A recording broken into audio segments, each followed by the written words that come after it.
Inihayag ni Cabanatuan City Chief of Superintendent Eli Depra na si Cabanatuan City Mayor Julius Cesar Vergara ang may-ari ng radio TV station na pinagtatrabahuhan ng pinaslang na si radio anchor na si Julius Causo. Inihayag din ni Depra na ang mainit na usapin hinggil sa planong paghihiwalay ng Cabanatuan City mula sa provincial government ang isa sa mga tinatalakay ni Causo sa kanyang programa.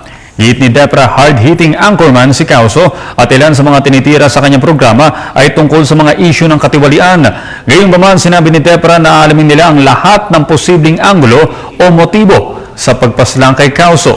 Maharap sa patong-patong na kaso ang sospek sa pagpatay sa radio commentator sa sandaling matukoy at maaresto ito ng pulisya.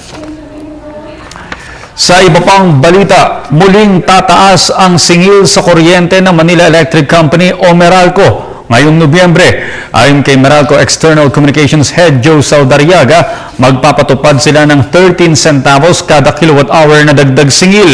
Ito ay kasunod umano ng pagtaas ng generation charge wholesale electricity spot market at National Power Corporation. Ibig sabihin nito, tataas ng 13 pesos ang bill ng mga consumer na kumukonsumo ng 100 kilowatt per hour kada buwan, habang 26 pesos naman sa mga gumagamit ng 200 kilowatt per hour. Gayunman, sinabi naman ni Saudariaga na maaari pa ring bumaba umano ang bills ng mga consumer dahil bababa naman ang konsumo ng karamihan ngayon dahil sa taglamig.